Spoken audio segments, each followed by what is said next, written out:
जय।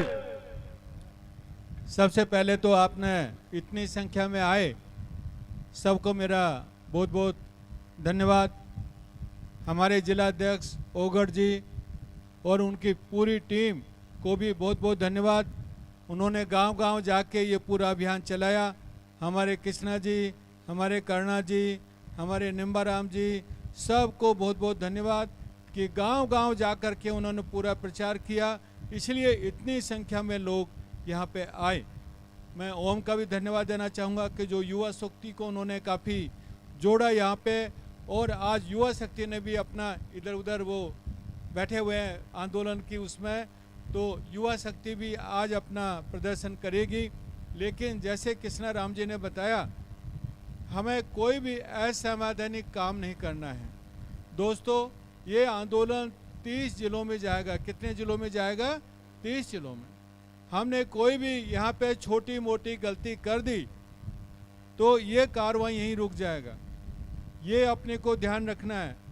30 जिले हमें पूरे करना है, तो कोई भी हमें मिस्टेक नहीं करनी है। हमने पूरी अनुमति ली है पुलिस से, पूरा हमारा एकदम लीगल सिस्टम से चल रहे हैं, कोई भी गलती छोटी मोटी नहीं कर रहे हैं। मैं आपसे भी रिक्वेस्ट करूंगा कि किसी से भी अपने को उलझना नहीं है। साथियों, बाकी सब लोगों ने बोला, लेकिन मैं एक ही बात बोलना चाहता हूं कि एक आदमी के लिए सबसे इम्पोर्टेंट क्या है? सबसे इम्पोर्टेंट ये है कि जो जबान दी है उस पर खरा उतरना चाहिए। सही बात है कि नहीं है? बोलते ना आदमी की जबान, तो जो जबान है वो सबसे इम्पोर्टेंट है। यदि वो अपनी जबान पे नहीं रहता है तो कल के दिन उसका कोई विश्वास नहीं कर। हमारे साथ तो ये तो एक आदमी की बात। सरकार तो बहुत बड़ी होती है और सरकार की जबान पे भी विश्वास करना होता है। यही हम लोग विश्वास करके वार्ता में गए थे। हमारे साथ निम्बा जी थे, सारे हमारे बहुत सारे साथी यहाँ पे हैं, और उन्होंने बोला कि भाई आपने जो भी बताया सब सही है, हमारे पास इतने कागज नहीं है, इतना होमवर्क हमने नहीं किया है, हमें समय चाहिए। हम लोग उस टाइम आंदोलन के मोड में थे। हमने बोला कि 1 महीने से ज़्यादा समय आपको नहीं देंगे। सरकार बोल रही थी कि 3 महीने का समय दो। कैबिनेट मिनिस्टर बोला कि भाई 3 महीने का समय हमें चाहिए। फिर बीच में हमारे मंत्री जी ओटाराम जी ने बोला कि भाई ना इधर का ना उधर का, 2 महीने का रखते हैं कि 2 महीने के बाद सरकार दोबारा से वार्ता करेगी। हमने अपने मंत्री साहब का वहाँ पे उन पे विश्वास रखा कि भाई हमारे जो मंत्री बोल रहे हैं वो सही बोल रहे हैं, और उसी के ऊपर विश्वास करके आज हम लोग जा रहे हैं। सरकार ने मिनट्स निकाली, ये बात देखो, सब लोग साक्षी हैं मेरे साथ। सरकार ने लिखित में मिनट्स निकाली और मिनट्स में लिखा 3 महीने। हमने फिर भी जाने दिया कि कोई बात नहीं, सरकार ने जो 3 महीने का समय लिख दिया तो कोई बात नहीं है, हम 3 महीना भी मानने के लिए तैयार है। 3 महीने तक इंतजार किया। 3 महीने गुजर गए, 4 महीने गुजर गए, 5 महीने गुजर गए। 5 मई को 5 महीने हो गए। सरकार ने यह सोचा कि अपने पास तो सत्ता है हमारा, ये कुछ लोग बिगाड़ नहीं सकते, हम बात करें तो ठीक है, नहीं बात करें तो ठीक है। तब हमें भी लगा कि आपके पास सत्ता है लेकिन हमारे पास सड़क है, सड़क। हम झुकने वाले नहीं हैं। आप एसी में बैठिए, आप भाषण दीजिए, कोई बात नहीं है, लेकिन हमारे साथ हमारी जनता है ना, सड़क पे जाएगी, सड़क के ऊपर, और आंदोलन करना हमें आता है। आपने अपनी जबान नहीं रखी, सरकार के ऊपर कैसे विश्वास किया जाए? जिस सरकार ने अपनी जबान नहीं रखी कि 3 महीने के बाद दोबारा बुलाएंगे, उस सरकार पे क्या हम लोग और चुपचाप बैठे रह सकते हैं? सरकार ने यही सोचा कि भाई अभी राइकर ये डीएनटी वाले दोबारा आएंगे नहीं, डराया उन्होंने, हमारे लोगों को गिरफ्तार किया, 18 दिन तक जेल में रखा कि इनको डराते हैं। ये डर के कोई भी आंदोलन में आएगा नहीं। तो एक तरफ डराने का काम, दूसरा तरफ बहकाने का काम। इसलिए हमने तय किया कि जो प्रण हमने लिया है, सब साथियों ने मिलकर लिया है कि अपने समाज को आरक्षण दिलाएंगे। उस प्रण पर सरकार की जबान झूठी हो सकती है, लेकिन हमारी जबान झूठी नहीं हो सकती है। हम लोग हमारे समाज को, डीएनटी समाज को जो विश्वास दिलाया है कि हम लोग ये लड़ाई जारी रखेंगे, इसलिए आप खूब राजनीति में झूठे बनिए, कुछ भी बोलिए, आपके ऊपर हमें कोई विश्वास नहीं है। आपने देखा कि रायका बाग में भी ऐसा ही हुआ था, हमारे साथ हुआ था कि नहीं हुआ था? यही धरती थी, यही जगह थी। जब हम लोग आंदोलन लेके वहां पे गए, कलेक्टर ने बोला 15 दिन दे दो, रेलवे के अधिकारियों को बुलाया के बोला भाई 15 दिन दे दो, 15 दिन के बाद हम नाम बदल देंगे। देखिए कैसे इतिहास दोहराता है। 15 दिन के बाद मुकर गए कि नहीं भाई नाम नहीं बदलेगा। अरे 1 लाख लोग आए, इतना बड़ा आंदोलन किया, और फिर आप मुकर रहे हो कि 15 दिन के बाद अभी आपका नाम नहीं बदलेगा।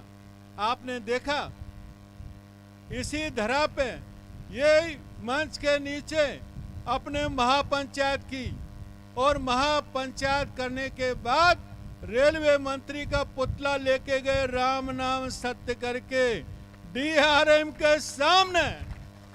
डीआरएम के सामने पूरा शहर देख रहा था, भाई क्या हो गया, रेलवे मिनिस्टर को लेके जा रहे हैं। तो डीआरएम के सामने देश में पहला ऐसा जो कोई इंसिडेंट हुआ जिसने रेलवे मंत्री का पुतला फूका हो।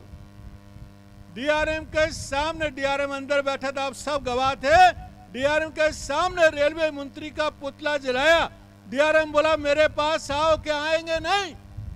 अरे तेरे कागज पे विश्वास नहीं है हमें, जिस दिन बोर्ड पे नाम चेंज हो जाएगा उस दिन विश्वास करेंगे।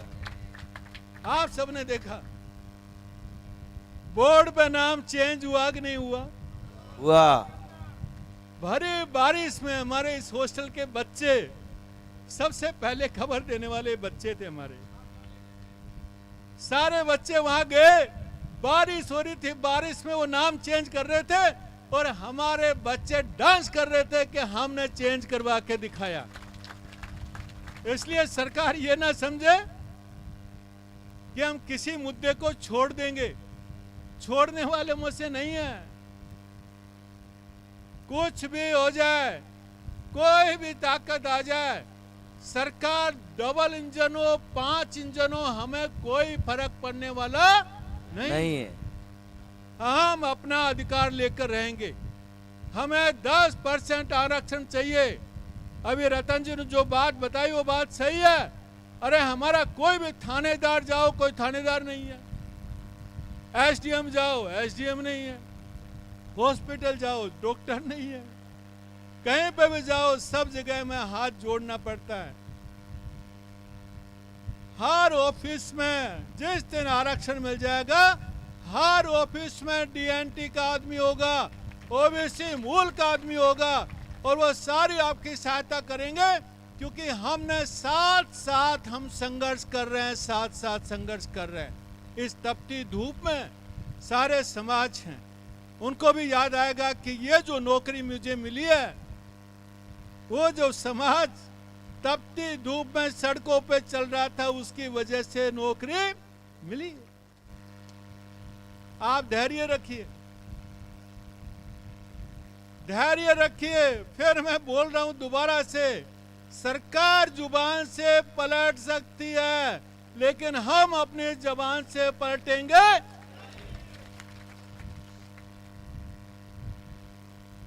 इसलिए साथियों, 30 शहरों में ये आंदोलन है।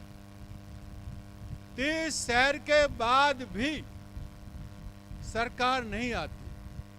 हमने सब कुछ सोच के रखे कि ये होगा, ये होगा, ये जोखिम होगी, ये होगा, सब कुछ एक एक चीज हमने कैलकुलेट करके रखा हुआ है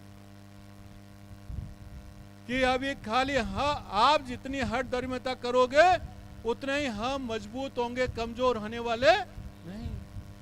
आज आपने देखा, कल भी आपने देखा, 5 समाज हमारे पास आए, हमारे साथ आए 5 समाज। कुमाऊं समाज आया, योगी समाज तो हमारे साथ है ही, पंचाल समाज वहां पे आया और अपने जांगीर समाज वहां पे आया। आज आपने देखा हमारे युवा यहाँ पे बैठा हुआ, दर्जी समाज, बालोतरा में भी दर्जी समाज का बच्चा वहां पे आया।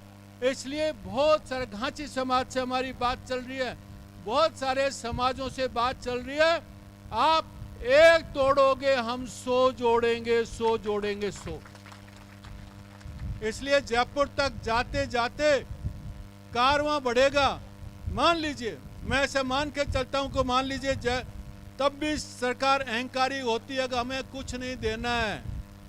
कोई बात नहीं है, आप अहंकार रखो, आप अपना अहंकार रखो। हम अपनी ताकत से लेना जानते हैं।